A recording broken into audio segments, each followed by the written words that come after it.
Hello students, welcome to Educo channel. मैं राहुल कछावा आज फिर से आपके लिए लेके आ गया हूं हमारा ऑर्गेनिक केमिस्ट्री का नेक्स्ट लेक्चर, जो कि किस पे बेस्ड है, कार्बोक्सिलिक एसिड के ऊपर।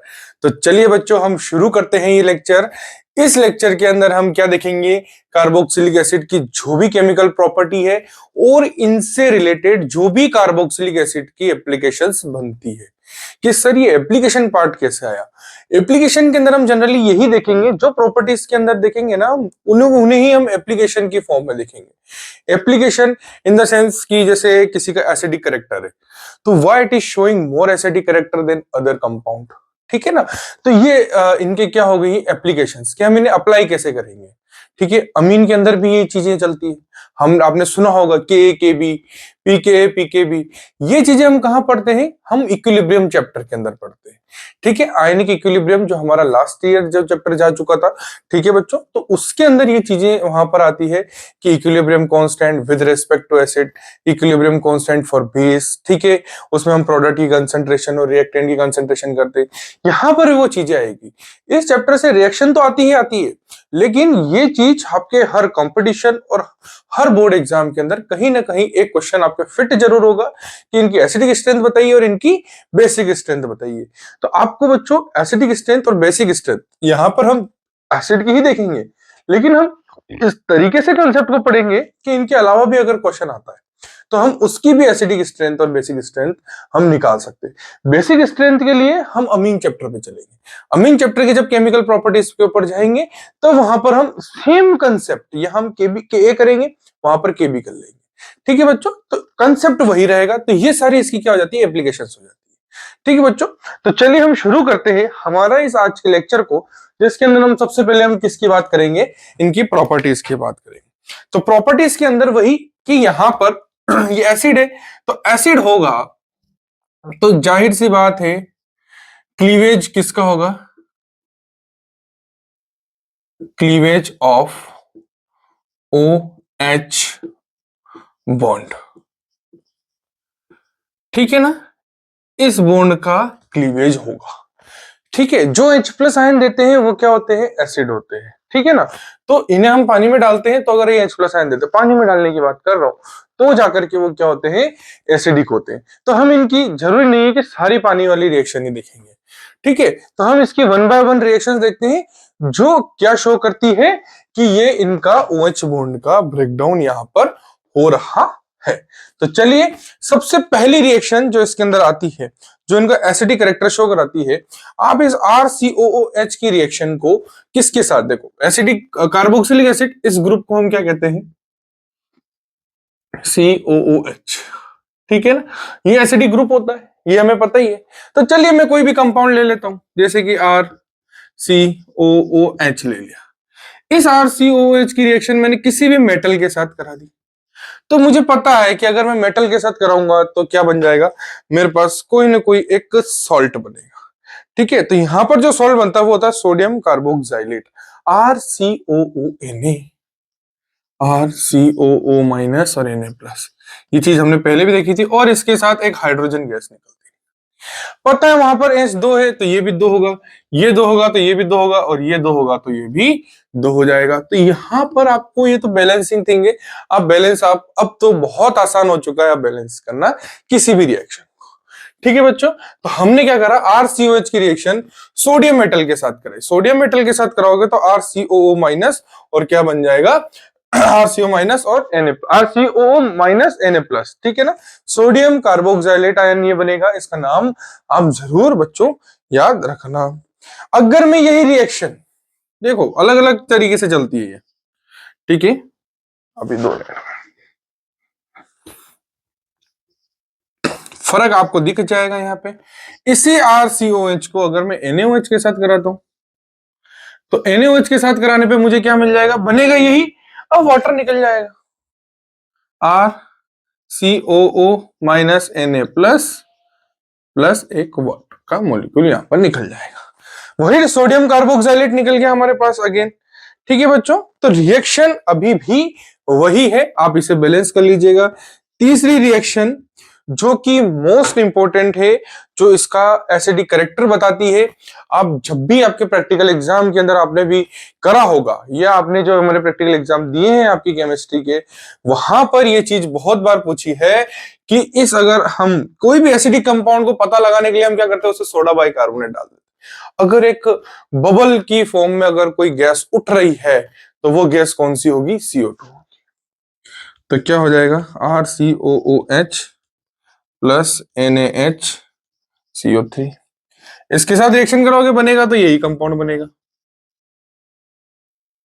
और CO2 गैस यहां से निकलेगी, वाटर तो है ये। ठीक है, तो ये CO2 गैस उस जो हम टेस्ट ट्यूब के अंदर थोड़े अमाउंट में ये लेते हैं, कुछ अमाउंट के अंदर उसके अंदर ये डालते हैं, तो हमें क्या बनती है, कुछ बबलिंग मतलब बुलबुले उठते हैं जिस गैस के। अगर वो उठ रहे हैं तो वो क्या होगा, डेफिनेटली वो एसिड होगा। ठीक है, तो ये क्या हो गया कि उसकी करेक्टर हो गया कि एसिड को पहचानना। उसके बाद हम उसका कन्फर्मेटरी लगाते हैं कि कौन सा एसिड हो सकता है, क्या हो सकता है, वो अलग चीज है। लेकिन एसिड को पहचानना है तो आप इसकी रिएक्शन सोडियम के साथ कराइए, यहाँ पर ये भी चीज पता चले। लेकिन इन दोनों से हमें ये चीज नहीं पता चल रही है ना, आपको इंटरनली जाना पड़ेगा। लेकिन आप एक्सटर्नली डायरेक्ट आप बुलबुले उठ रहे हैं तो पता चल जाता है ना कि वो क्या है, एसिडिक कंपाउंड है। तो ये किसकी रिएक्शन थी, क्लीवेज ऑफ OH बॉन्ड के अंदर पहले हमने सोडियम मेटल के साथ कराई, फिर NaOH के साथ कराई है फिर रिएक्शन, और फिर उसके बाद हमने किसके साथ कराई है, NaHCO3 के साथ कराई है। यहां तक बच्चों कोई डाउट? चलिए अब हम क्या बात करते हैं, मान लो इसी रिएक्शन के अंदर, ठीक है, मैं जैसे कि मैं दूसरी रिएक्शन, ठीक है, अब सुनना और समझना कि क्या चीज कैसे हो रही है। ठीक है, अब मैं इस रिएक्शन के लिए मैं बच्चों क्या करूंगा कि इसका एक हम क्या कर सकते हैं कि इक्विलिब्रियम निकालते हैं। ठीक है, जैसे कि मैं निकाल देता हूं कि, ठीक है ना, एसिड है तो मैं डायरेक्ट लिख रहा हूं एसिड। देखो आपकी बुक में कुछ और है, मैं आपको एक शॉर्टली बता रहा हूं, आपको के लिखना नहीं आएगा वहां पे। ठीक है, तो के लिखना नहीं आएगा तो मैं कोई शॉर्ट चीज बताता हूं। के क्या होता है, concentration of product which is divided by concentration of reactant, यही होता है। अगर मैं इसमें लिखूं प्रोडक्ट की कंसंट्रेशन में कौन है, ये है, और ठीक है ना, देखो ये H2O है, ये क्या देगा, यही यहां पर आपको H प्लस आयन भी रिलीज होंगे। फिर ये वहां पर जब ये H प्लस आयन गया, ये वापस वाटर के साथ रिएक्शन करके क्या दे देगा, H प्लस आयन भी देगा। तो मैं उस H प्लस आयन को भी यहां कंसिडर कर, ठीक है, एक ये कंसेंट्रेशन तो है ही और एक H प्लस आयन की कंसेंट्रेशन और हो गई। ठीक है ना, डिवाइडेड बाय कौन है, RCOOH। ठीक है ना, हम क्या करेंगे, यहां पर इस RCOOH को ही हम यहां पर कंसिडर कर रहे हैं। अच्छा चलिए, आप इसे इस तरीके से भी ले सकते हैं। चलिए, आपको बच्चों कंफ्यूजन ना हो, तो जब हम इसे पानी के अंदर डालते हैं, पानी के साथ आपकी डायरेक्ट रिएक्शन बता देता हूं। RCOOH है, इसको आप वाटर में डालोगे, मैंने क्या बोला, जो पानी में डालने पे H प्लस आयन देगा एसिड होगा। तो ये क्या करेगा, जिसे आपने इसे पानी में डाला तो इसने क्या बनाएगा, RCOO माइनस, ठीक है ना, प्लस H प्लस आयन। फिर यही H प्लस आयन क्या होता है, देखो या तो आप इसको H प्लस आयन लिख लो, ये H प्लस आयन पानी में डालने पर ये दोनों ये मोलिक्यूल टूट करके इनमें हुआ। अब ये H प्लस आयन इस H2O के साथ रिएक्शन करके क्या बना देता है, H3O प्लस। ठीक है, तो या तो H प्लस लिखो या H3O प्लस लिखो, एक ही बात, ये वापस से वाटर के साथ रिएक्शन करके ये बना रहा है। ठीक है, तो ऐसा नहीं कि दोनों अलग अलग बने, नहीं नहीं, एक ही बात, इसने आगे वाटर के साथ रिएक्शन करके बना दी हाइड्रोनियम आयन। अच्छा, के फॉर दिस रिएक्शन क्या बताया था मैंने, प्रोडक्ट की कंसंट्रेशन अपॉन रिएक्टेंट की concentration which is equal to, product कौन है हमारे पास, RCOO minus H plus ion की कंसंट्रेशन, H प्लस लिखो H3O प्लस लिखो, एक ही बात है।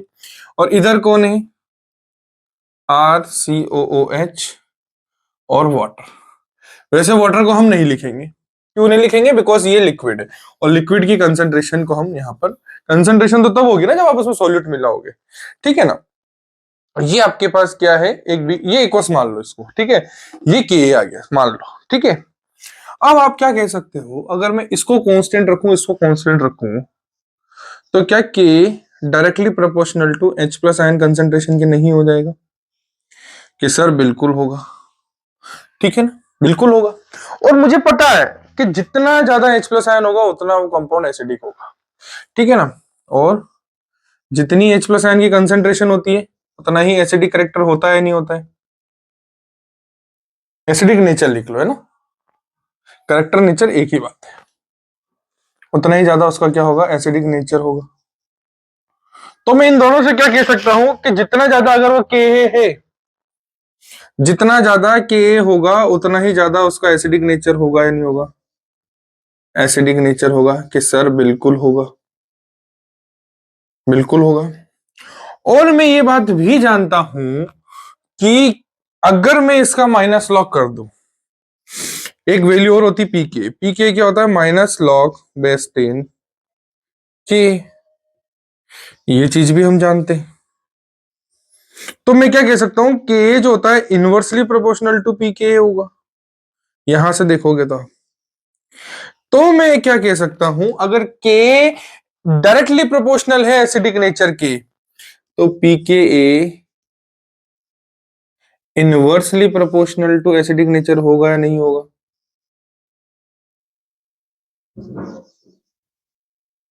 बताइए बच्चों, यहां तक बात समझ में आ गई है? पीए क्या होगा, इनवर्सली प्रोपोर्शनल हो जाएगा किसके, एसिडिक नेचर के। तो ये पूरी एप्लीकेशन एक तरीके समरी है।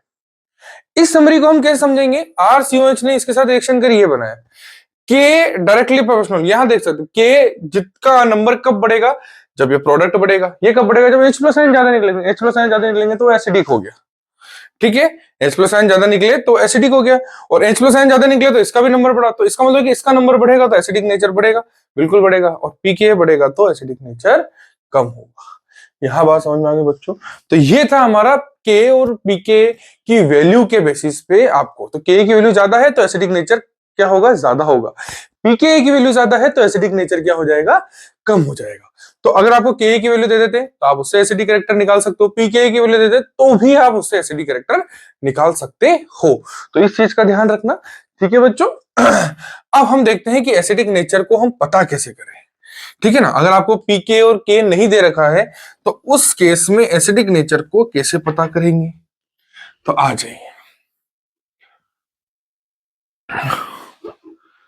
एक बहुत ही सिंपल सा एक कंसेप्ट है कि अगर कोई भी कंपाउंड H प्लस आयन जितना ज्यादा देगा, या मैं कह दूं ज्यादा से भी मतलब नहीं होता, कई बार जितना जल्दी H प्लस आयन देगा वो उतना ज्यादा एसिडिक होता है। मैं कह देता हूं कि मेरे पास दो कंपाउंड है, एक ये है, एक यहां पर क्या हो चुका है, मान लो OH ग्रुप है। अब यहां पर एक बार मैंने क्या जोड़ा, CH3, एक मैंने यहां पर क्या जोड़ा है, यही OH ग्रुप है, और यहां पर अब मैंने क्या जोड़ लिया है, NO2। मुझे पूछा है कि इन दोनों में सबसे ज्यादा एसिडिक कौन होगा।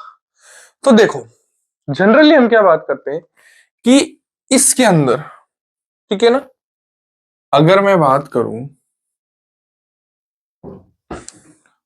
या इसे एसिड ग्रुप ही ले लो ना, चलो यहां पर एसिड ग्रुप ही ले लो, C double bond OH, C double bond OH। तो ये बॉन्ड हमें पता है ये टूटेगा, H प्लस आयन बाहर जाएगा, ये बॉन्ड टूटेगा तो H प्लस आयन बाहर जाएगा, ठीक है। कि सर दोनों के अंदर ही H प्लस आयन बाहर जा रहे हैं तो दोनों एसिडिक हुए, आ जाइए। लेकिन मैंने बात पूछी कि ज्यादा कौन होगा, तो ज्यादा कौन होगा उसे कैसे पता लगाओगे कि जल्दी H प्लस आयन किस में निकल रहा है, तो सर ये हमें कैसे पता लगे। मैं कहता हूं इस H प्लस के ऊपर, H के ऊपर प्लस चार्ज, इसके ऊपर नेगेटिव, इस पे प्लस, इस पे नेगेटिव। अभी इसकी बात करते हैं, अगर ये नेगेटिव चार्ज ज्यादा है तो ये क्या करेगा, प्लस को अट्रैक्ट करेगा कि नहीं करेगा अपनी तरफ, अट्रैक्ट करने की कोशिश करेगा। और अगर ये अट्रैक्ट करेगा, अगर ये प्लस को अपनी तरफ अट्रैक्ट कर रहा है, तो क्या H प्लस आयन का बाहर निकलना आसान होगा? नहीं होगा। अगर मैं कहता हूं ये नेगेटिव चार्ज कम है, तो क्या H प्लस आयन का निकलना आसान होगा? हाँ, आसान हो सकता है। हम कंपैरिजन देख रहे हैं, दोनों में से दोनों के ऊपर नेगेटिव चार्ज को देख लो। जिसके ऊपर नेगेटिव चार्ज कम है तो उसमें H प्लस आयन जल्दी चल जाएगा। इन दोनों में अगर नेगेटिव चार्ज ज्यादा है तो H प्लस आयन जल्दी नहीं जाएगा। कि सर दोनों में तो माइनस माइनस है, ऐसे नहीं देखते हैं। इसे देखने के लिए क्या करते हैं, ये ग्रुप्स पे जाते हैं। ये जो ग्रुप है, इसका इफेक्ट होता है प्लस आई या प्लस एम। ये हमेशा इलेक्ट्रॉन को क्या करेगा, डोनेट करेगा। इसने हमेशा इलेक्ट्रॉन को क्या करा, डोनेट करा, डोनेट करा, डोनेट करा। तो डोनेट करने से ऑक्सीजन के ऊपर इलेक्ट्रॉन का चार्ज बढ़ा नहीं बढ़ा? सर डेफिनेटली बढ़ गया।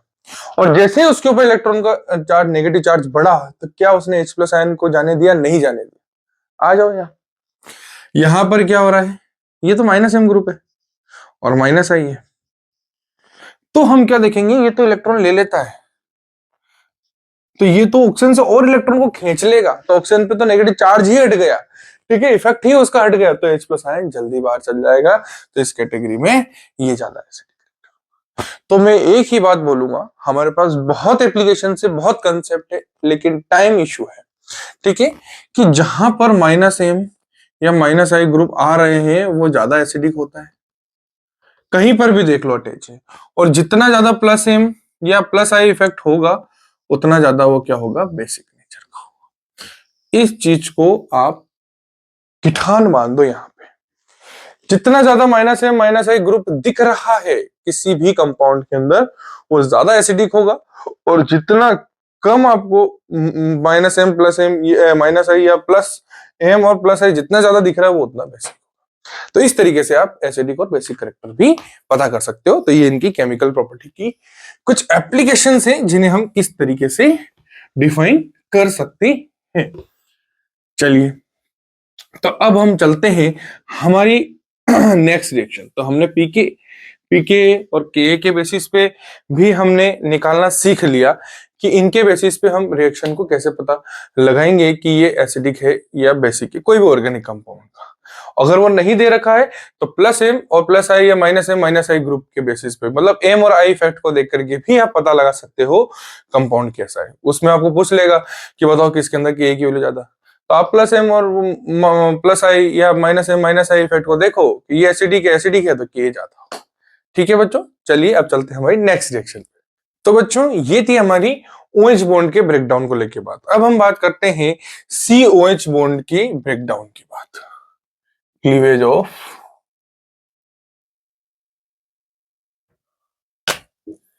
COH bond. इस बॉन्ड के ब्रेकडाउन की अगर हम क्या करेंगे, बात करेंगे, तो सबसे पहली रिएक्शन जो इसके अंदर आती है वो होता है एनहाइड्राइड का फॉर्मेशन।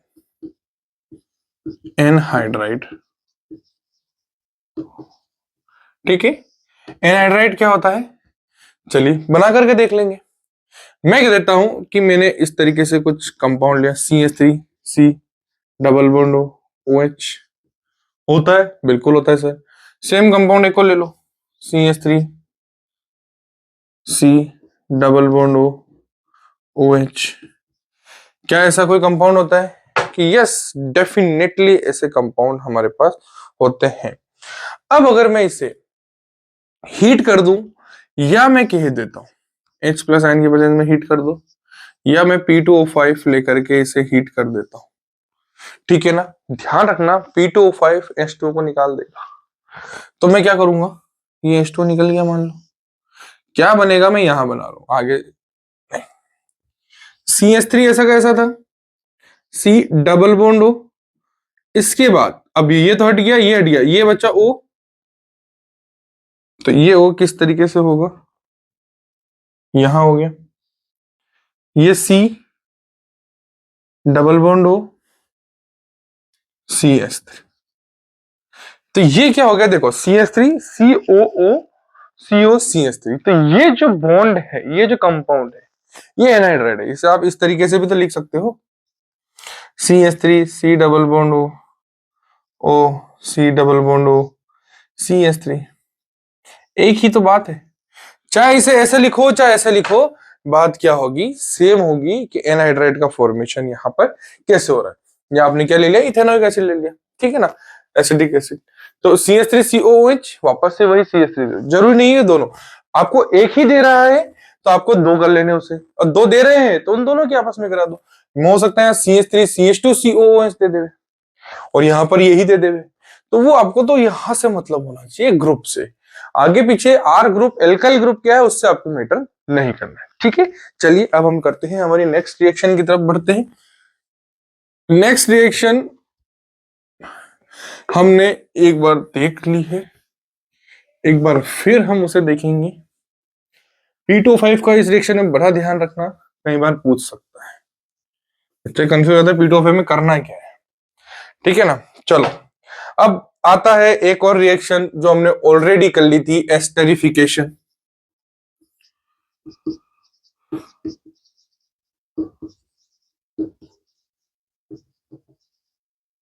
एस्टरिफिकेशन कैसे था कि सर एसिड एल्कोहल को बना लो, RCOOH प्लस R-OH, ठीक है ना, कैसे हो जाएगी ये रिएक्शन, वापस बैक भी चल जाती है, क्या हो जाएगा, वाटर निकल जाएगा, ऐसे निकालो, या आप क्या करो, ऐसे नहीं, RCOOH प्लस R-OH, ये बॉन्ड टूटा, ये बॉन्ड टूटा, ये सब बाहर आ गया, क्या बना, RC double bond OOR dash, तो RCOOR डैश, ये हमारे पास क्या बना, कोई कंपाउंड बना।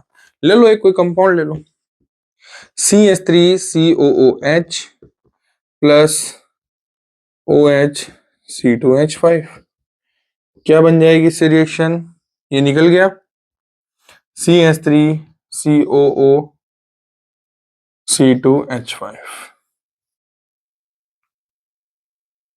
इस तरीके से हमारा क्या हो जाता है, एस्टर का फॉर्मेशन।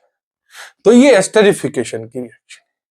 चलिए, जो हमने ऑलरेडी शायद एल्कोहल में देखी थी, एल्कोहल के अंदर ठीक है, हमने एल्कोहल की प्रॉपर्टी कराई थी तब, तो एल्कोहल की प्रॉपर्टी में इस रिएक्शन को भी हमने देखा। अब एक रिएक्शन है PCl3 PCl5 और SOCl2 के साथ रिएक्शन RCOOH की।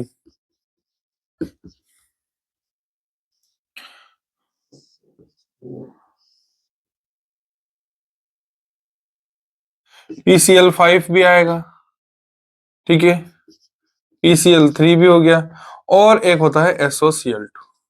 याद है बच्चों, ये रिएक्शन हमने जब ऑर्गेनिक स्टार्ट करी थी तब करी थी, तो ये वही रिएक्शन है, सारे केसेस में RCOCl ही बनता है, बस आप इतना याद रख लो, that is more than sufficient.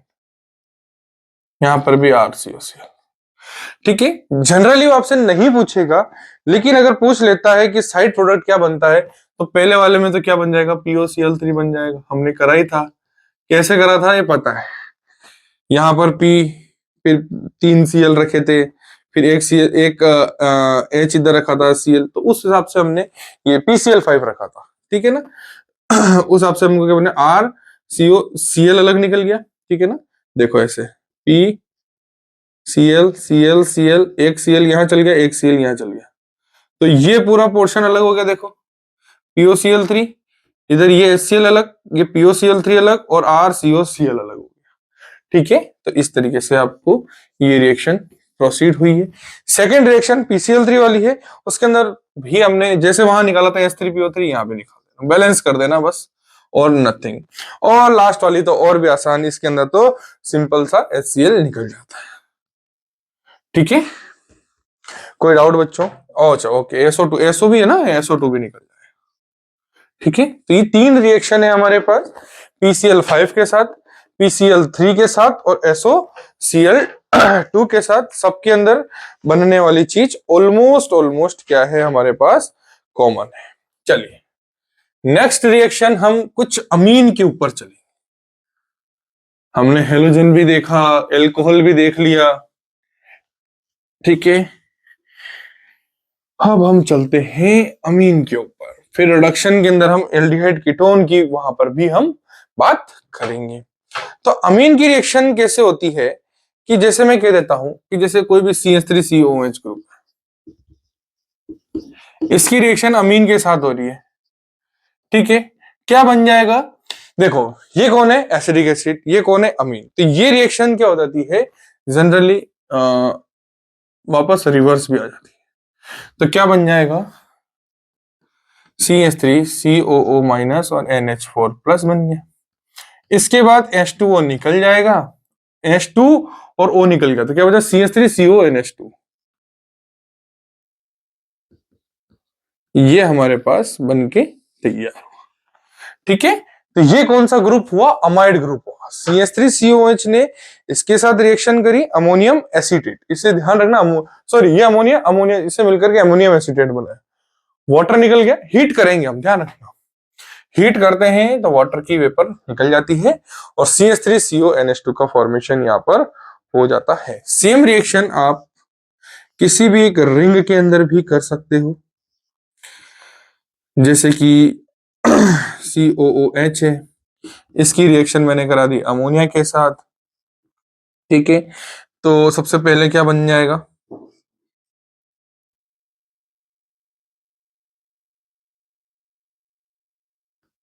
फिर उसके बाद वाटर निकल जाएगा और in presence of heat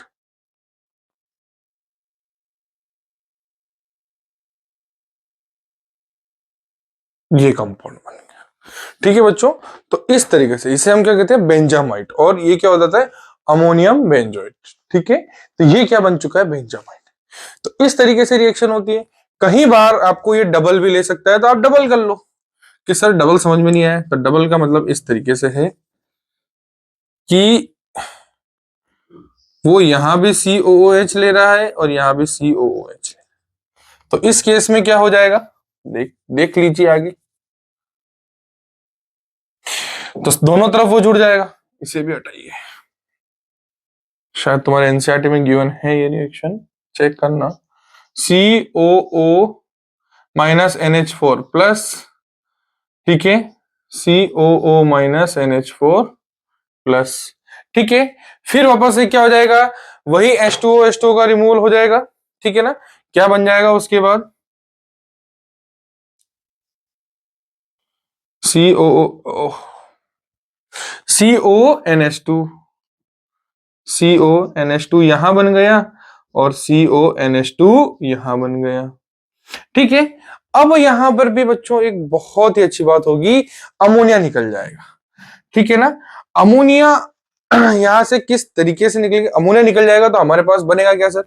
NH2 और एक एच यहां से निकल गया, अमोनिया निकल गई। तो क्या बना? देखना, C डबल बॉन्ड O, ये NH, ये C डबल बॉन्ड O और ये NH, CO।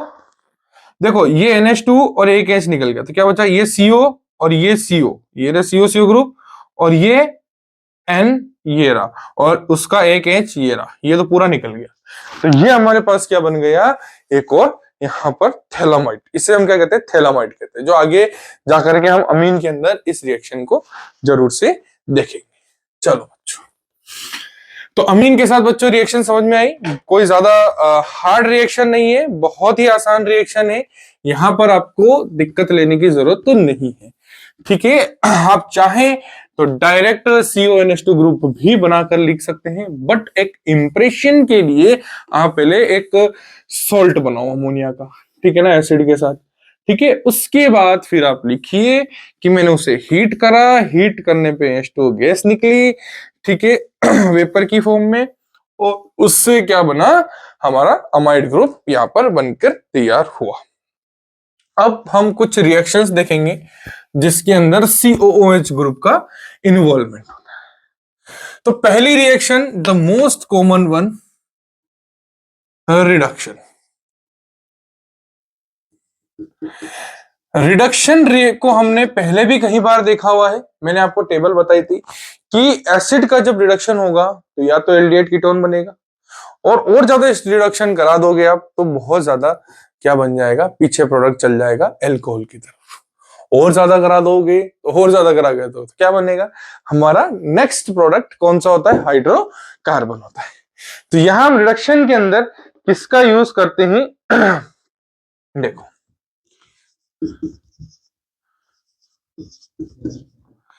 LiAlH4 का ले लो, या फिर B2H6 भी आप ले सकते हो। ठीक है, हाइड्रोबोरेशन ऑक्सीडेशन वाला जो है ना वो ये है।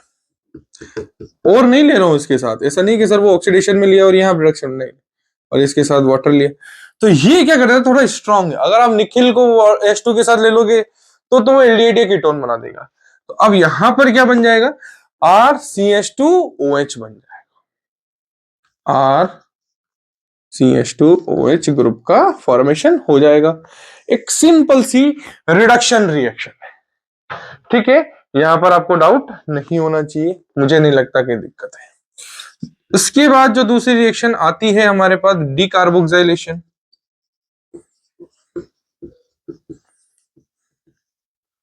जिसके अंदर हम सोडा लाइम का यूज करते हैं।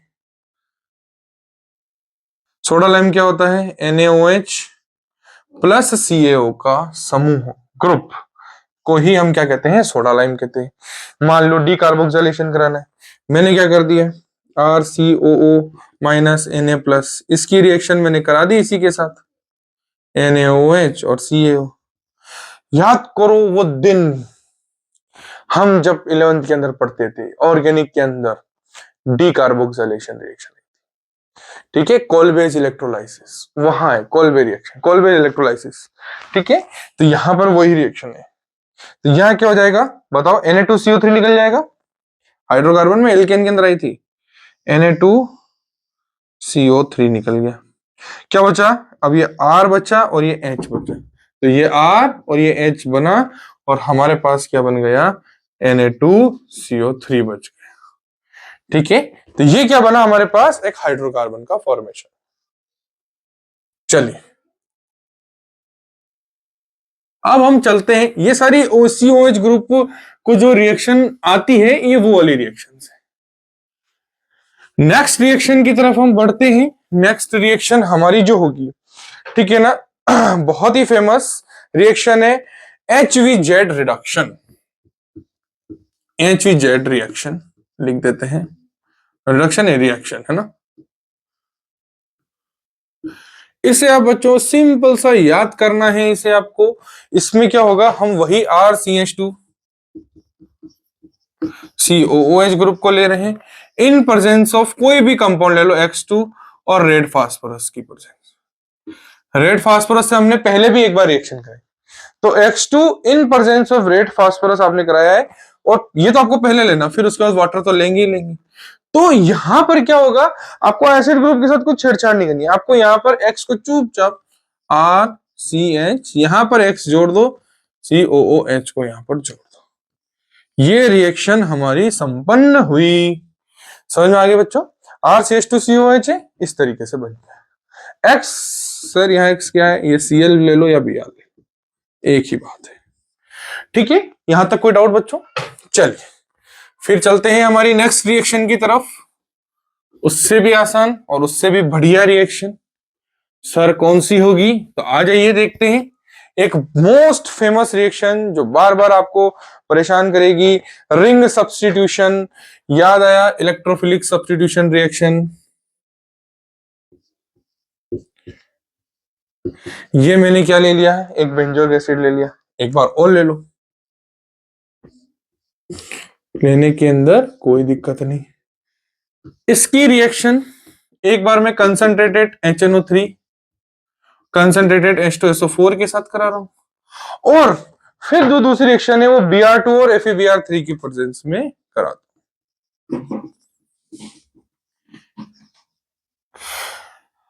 अब हमें पता है प्रोडक्ट बच्चों क्या बनेगा, सबसे पहले जो है वो तो लिख लो, फिर बताता हूं प्रोडक्ट क्या कहां जाएगा।